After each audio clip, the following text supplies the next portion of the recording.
What are you doing here, college boy? You come here to mourn blue? That's where you killed him, ain't it?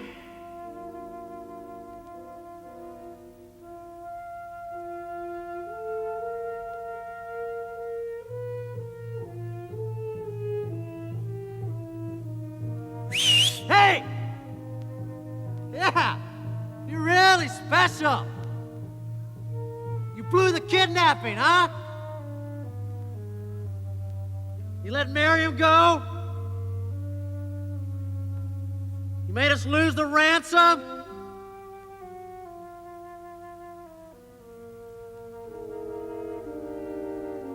You got Ron believing you're really something,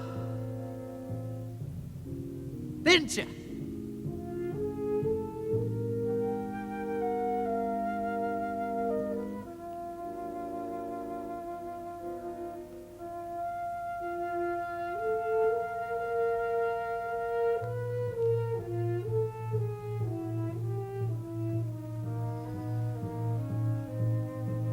You're a loser!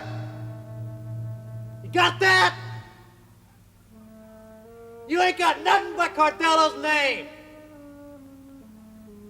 No. No. He didn't even give you that, did he?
You picked to play Mother Teresa, you picked now. The timing is all wrong. I didn't plan for it to happen this way. The boy's gonna be released from some detention home any day now. And what is he gonna do? Go back to the streets or come to be with us?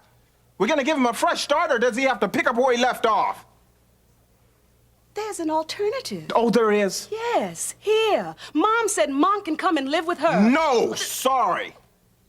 Well, this is a good environment, too. Carla, it's not complete enough. There's enough love here. Yes, there's enough love. There's enough space. Carla, there's space, there's food, there's shelter, there's security, all of that well, stuff. Well, then what's missing? A man! Now, I grew up without a father. The love of a mother cannot replace the love of a father. I'm sorry. No. Don't be sorry. Just think about what we talked about, and you just keep praying the way you usually do, and I just want to give the kid a hand, you know?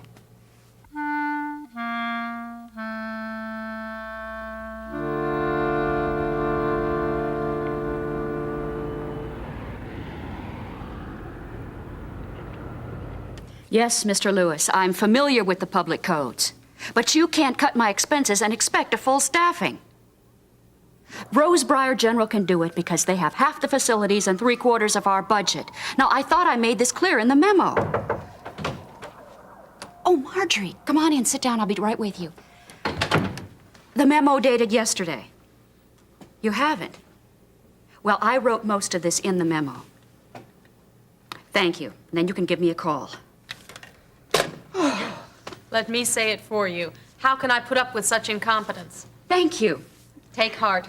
I'm sure there's not a hospital in the country without staffing problems. Yeah, but when the problems start at the top and trickle down, you're in trouble.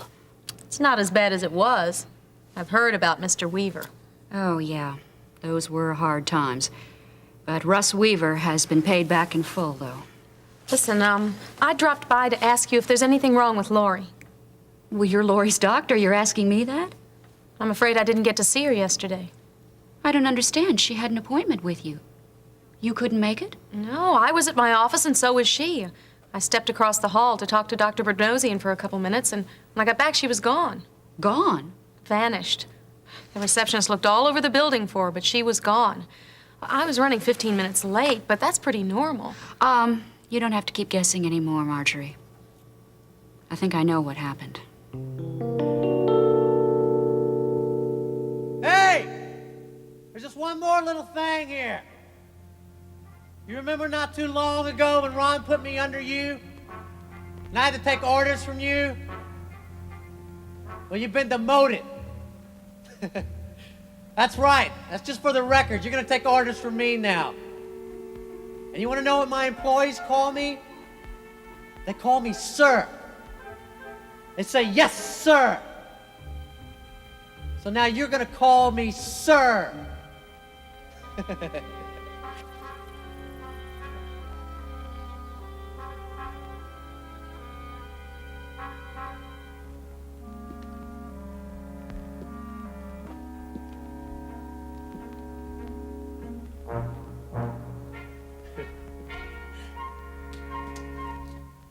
Hey!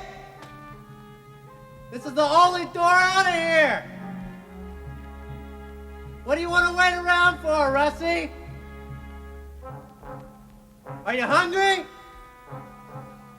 I'm a steak and shrimp man myself. Listen, I got all day.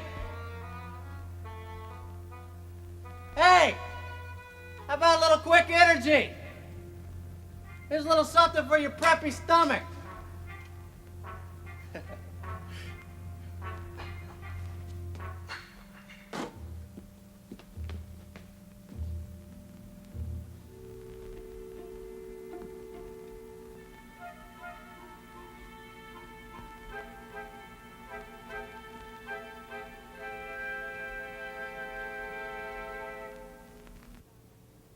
Terry, if it's too personal, I'm sorry I asked. Well, it is personal, but you really should know. Lori doesn't believe it's Ben's baby. What? I don't understand. She thinks she conceived when she was attacked. Terry, I don't treat a patient unless I'm really familiar with their medical background. The reports I read on Lori said that She wasn't raped. I know that. But she has this psychological block that she was. You see, in her mind, she thinks that she's carrying Blue Noble's baby. Well, how does she answer the medical reports? That we're deceiving her. That we're protecting her from the truth because it's so shameful. I guess all of this must have just come to bear on her yesterday, and she couldn't see me. Marjorie, whether it's you or talking about baby furniture or even seeing an infant in the hospital hallways, Lori can't handle it. Do you realize the danger this presents? Yes. Dave and I talked about it the other day. I once had a married patient who actually was raped. And then she later became pregnant. She didn't know whose baby it was. The husband wanted her to keep it. Well, Ben wants to keep this child too, naturally, but he can't get through to Lori.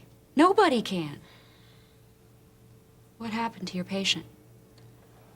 It wasn't very pleasant. She tried to abort the child. The husband found out, and he stopped her.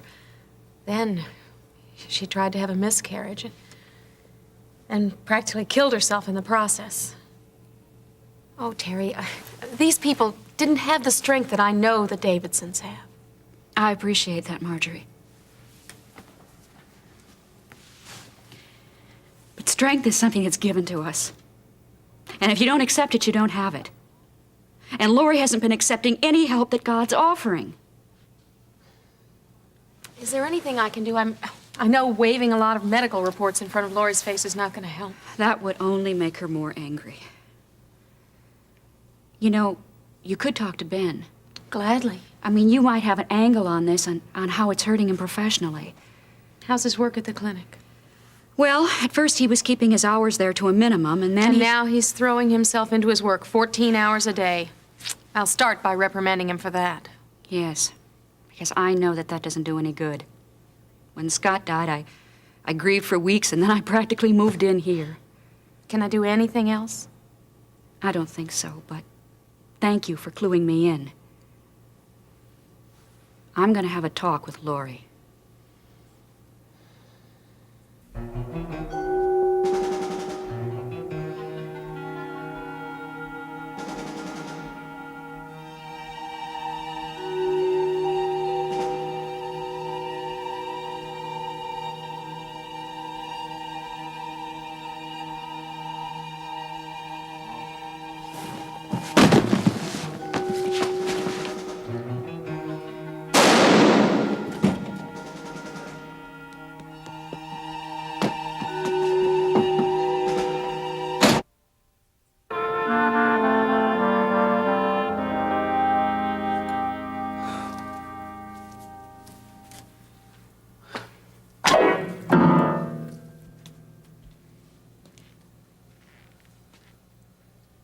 Carl, if you don't stop pacing back and forth, I'm gonna put a vacuum cleaner in your hand. No thanks. Besides, what kind of mother-in-law would you be giving a pregnant lady like me housework? I would do it in love, honey. Just to keep your mind off of Monk. He's gonna be here any minute. I hope he likes corn on the cob. Oh, Mama, please, don't fuss over him. Well, I fuss over all my guests. You know that. Sheets. I forgot to change the sheets in the guest room. Change him for what?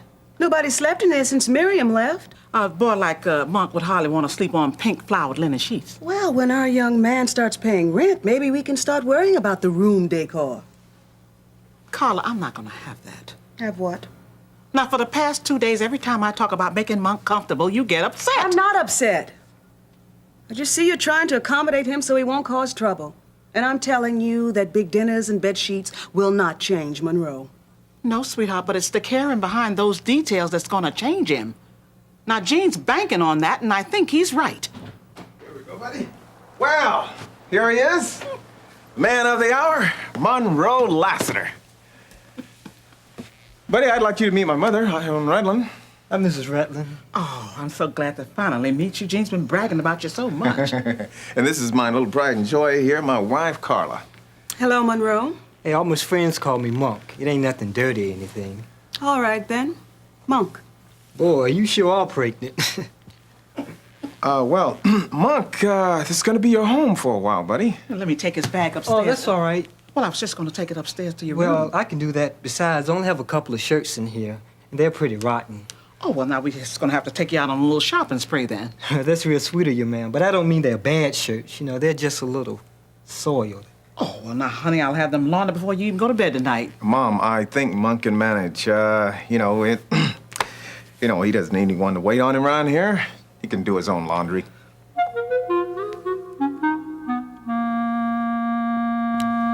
Hello? Yes, is this Secondhand Louis Furniture Resellers? To whom am I speaking? His wife, Rose? Like in Secondhand Rose? Well, I'm sorry, but you're the one with the goofy name. Yeah, well, actually, I just called to get some information on furniture resale prices. Vicki, I'm on the phone, will you please? Okay, well, I've got a whole house full, and it's all quality stuff. Vicki, will you hold it down in there, please? $10 for an appraisal? All right, okay. All right, well, how is Tuesday at 10 o'clock sound? Okay. Thank you, Rose. Sorry, it was business. That's all right. They were my groceries, on my bill, brought into my house. Why should you help? Hey, Vicki, did you get those sugar-coated loopies? What about the fudgy delights? Marshmallow bun heads? All present and accounted for. What about my vitamins? I forgot those. Vicky, how am I supposed to eat well if you keep forgetting my vitamins? I apologize. I'll deduct it from your rent. I'm not paying any rent. That's right. Look, don't get so huffy. What did it come to? $15.41. Great, well, I'll owe you. Vicky, look, I'm selling my furniture. You mean your mother's furniture? Yeah, well, yeah, that, and I've got secondhand Louis and his crabby wife Rose coming to appraise it, and so the furniture added to the price of the house, and guess what? You'll be able to do all your own grocery shopping from now on. Not just the grocery shopping, I'll be able to buy the store. First, Nancy, isn't there a small matter of your hospital bills? It's only a drop in the bucket. A drop in the bucket? Nancy, as I understand it, the house is selling for $85,000. You have to give your sister half of that, and then you owe the hospital $20,000. All right, you've made your point, but I'm a person who likes to accentuate the positive. I hadn't noticed. Well, this becomes my investment capital then. Investment capital for what? Remember Fred? How could anyone forget an old lizard like that? Yeah, well, he is kind of elderly, but... He's just your type, right? Honestly, Nancy, I don't know why you keep the old guy interested. Because he is the key to turning that investment capital into a gold mine. See, he's got this financial wizard friend, Dan Myers, who is an investment genius, and he's going to invest it for me. Well, I'm glad because you won't have your job at the office much longer. What? Miriam's back. I don't need a replacement anymore. Well, Monk, the small room in the back is going to be your bedroom. Well, I'm not choosy. Oh, well, it's not much of a view, but it's next to Jimmy's room. Hey, where's Jimmy anyway? He's having supper at a friend's house tonight. Yeah, he'll be home by 8, though. That's house rules. For everyone? Well, we'll go a little easy on you. 9:30. You know, you and Jimmy should get along just fine. He's always wanted a brother. Well, Jean, honey, you might have a brother on the way. Yeah, I know, babe, but I'm talking about a big brother. You know, someone to show him around the neighborhood. Yeah, I can do that. You know, I know Chesterfield pretty well. Really? Yeah, I got a lot of friends around here. Oh, you know Lonnie Saunders? Kinda tall? Yeah, always wearing a Yankee baseball cap. Yes. I met him once in our backyard. Yeah, me and him are real close. Hey, what was he doing back there? Hot wiring my Chevy. Dinner's ready. Just in time, huh? Let's go, gang. I hope you like corn on the cob, Monk. Oh, that sounds good. Carla, that wasn't necessary. I didn't bring up Lonnie You Sanders. didn't have to draw the connection. Well, what about you? I'm so glad Jimmy has a brother now. Carla, I am trying to make the boy feel wanted. Now, would you please be fair? Can't you see he's a nice kid? He's all right. Can't say much for his friends, though. Would you just please make him feel at home, make him feel welcome? Let's go. Come on.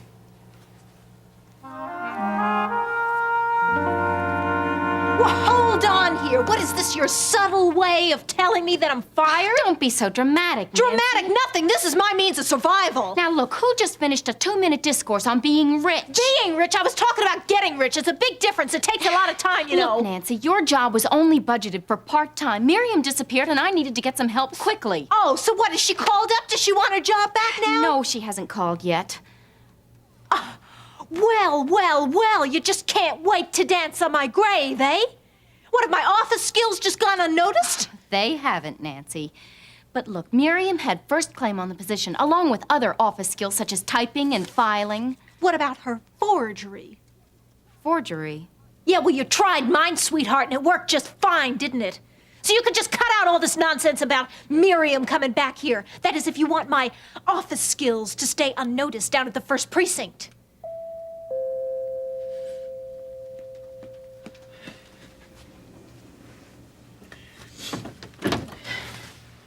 Hi, Fred. Hi, doll. I didn't think you'd mind if I dropped by. No, of course not. I thought you might be hungry about now, so I went ahead and got a table down at the Greenbrier. Reservations are for 6. Hey, you want to come along, sugar? Oh, well, she can't, actually. She has got some important things to think about. Don't you, Vicky? Yeah. See, so, anyway, I wanted to talk with you about, Dan Myers and those deals. I'll see you tomorrow, Vicky, at the office.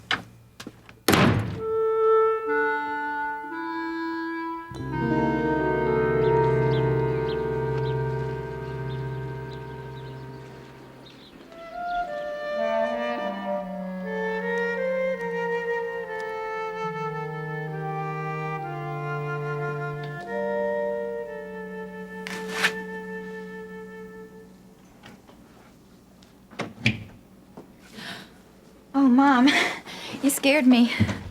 I'm sorry. I didn't mean to. Oh, I was just looking at my high school yearbook. Lori, we need to talk. Look, Mom, you remember this? Homecoming? Cold night. Your father and I sat in the stands. Yeah. Senior year was like a fairy tale. Lori, I don't know how to bring this up, so I'm just going to come right out with it. Sure, Mom, what's wrong? You lied to Ben and me. You never saw Dr. Galvin yesterday.